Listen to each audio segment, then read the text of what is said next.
Welcome back to our final segment as we go big picture around the association, talking about the National Basketball Association. The playoffs are underway. You can throw the regular season records out.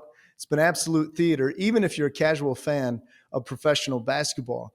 And two guys who are far from being casual fans are Cooper Schoenberg and Carter Lutz. Cooper's a sports media major at Indiana University.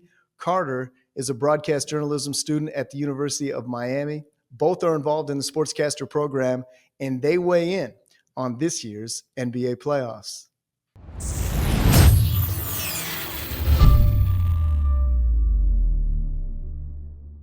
Thanks for having us back on WJR Open Mic presented by Sportscaster. Cooper here alongside Carter Lutz. And we got a fun one. We are in the thick of it. NBA, NHL playoffs, the heat of the MLB season just starting. But right now, we're going to focus on the NBA. I'd say both of our favorite sports, so to speak, most knowledgeable, and it's ramping up. Second round has begun. And today we're going to be discussing the most dangerous, the most cutthroat players in each conference. Let's get right into it. Starting off with the Western Conference. Carter, who do you got as that most dangerous player in the playoffs? I like the question, first of all, because we're at that time of the year where you got to be a killer on the court. For instance, Jalen Brunson, he just killed the Pistons. We didn't like it, but he was a killer on the court. Yeah. And before we get to the East Coast, let's get to the West. Yeah. I'm going to go with a man who somehow is still underrated at this point, Nikola Jokic. Nikola probably should be a 5-time MVP at this point. There's a little something called voter fatigue going on. Yep. That's a separate day. That's a separate topic. But Jokic, man, he comes out here. Game 1 just happened last night. This isn't going to air for another week, but Game 1 happens last night. He takes over. Over 40 points, over 20 rebounds. 42 and 22. Like, what? It's different. It's out of this world. You sent me a screenshot of his numbers earlier in the year. You said, can we just talk about this right now? Because it's crazy. But it's happening. It's consistent. It's hard to bet against the Denver Nuggets right now. They have the best player in the NBA. I think by far, Nikola. I don't know how he's still doing it, but he is. I'm going to go with him as my most dangerous player left in the Western Conference. Best player left in the Western Conference. That's all I got. I mean, all there needs to be said. He's got a lot of tools in the box. I think that's what definitely makes him the second most dangerous player, playing alongside guys like Jamal Murray, Aaron Gordon, Christian Braun. And he's out here coaching the team as well, I have to say that. He's great. He's got a clipboard and pen. I see it in the Game 7. He's showing the boys what they need to do, and they're advancing. We'll see what happens. He's a man amongst men, but the manliest man amongst many men is the guy from down South Georgia, now playing with the T-Wolves. I'm talking about the Ant-Man. Yes, call it cliche or an obvious pick, but the guy, under 25 years old, maybe under 24 years old, I don't know. He's ridiculous.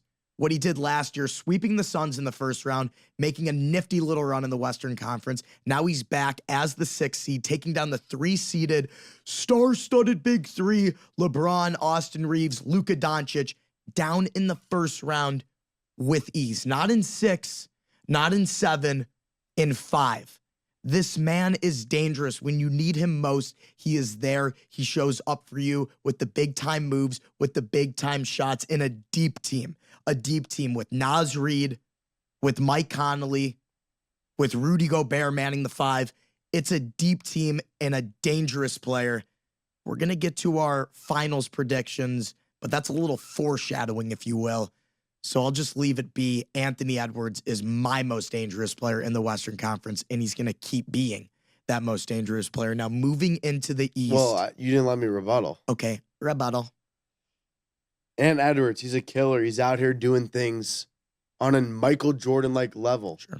And we talk about Nikola Jokic. Ant-Man took him out last year. So I like the pick. I think he's a stud. He's not on that level yet. We're going to get there soon. We're going to see what happens.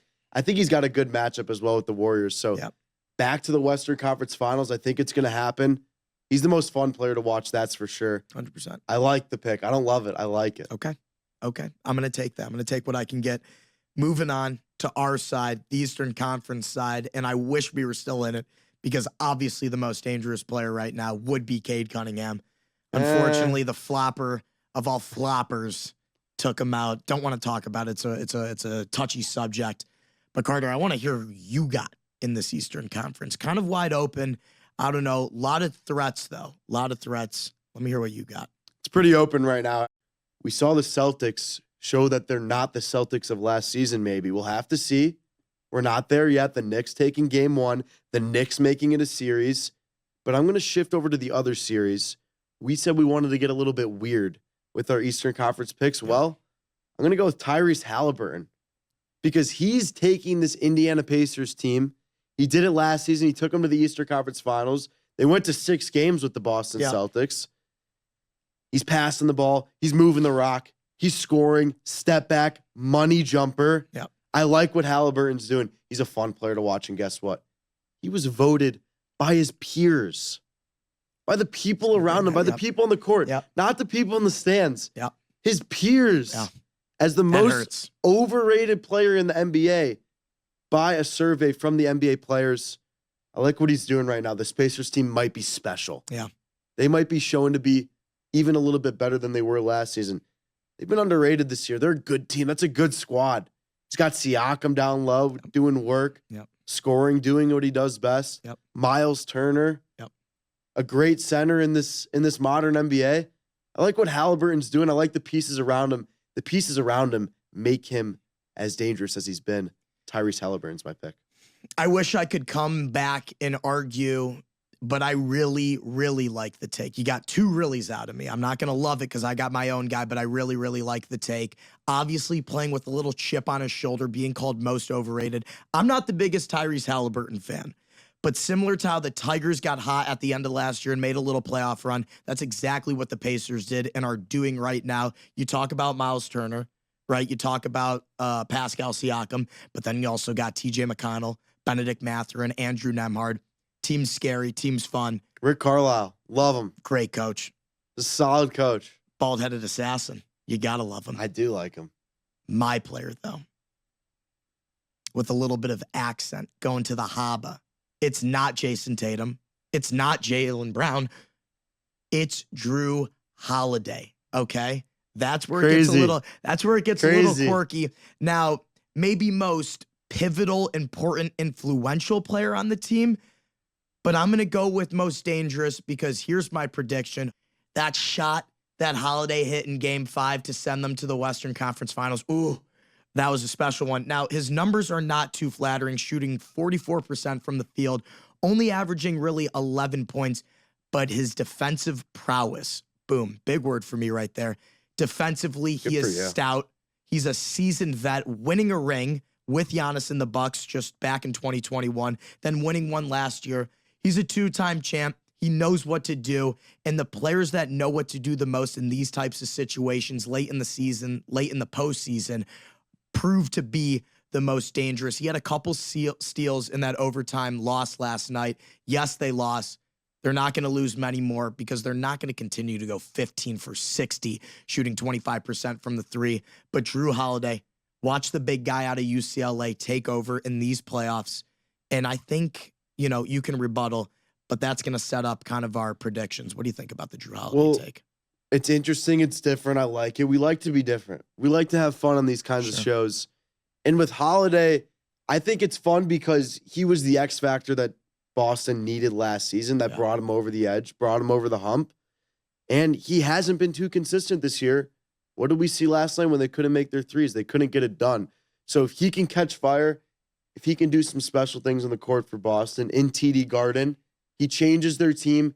He makes them different because they have that star power, but he's that role player. He might be the best role player in the NBA. I like the pick as well. Both got some fun picks out here. Sure.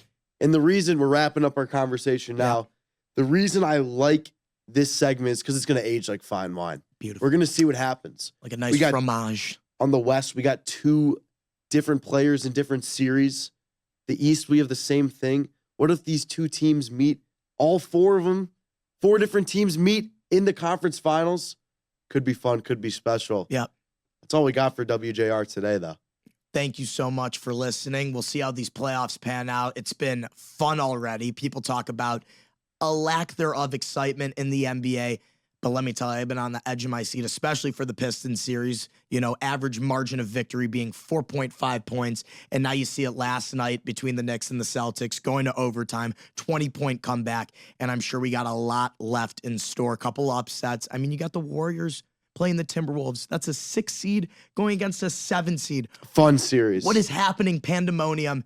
Excited to see how it shapes out. We'll be back here on WJR. Good stuff from IU's Cooper Schoenberg and University of Miami's Carter Lutz. We'll see how it all plays out here in the NBA playoffs. And God willing, next season, the Pistons will be back in the postseason.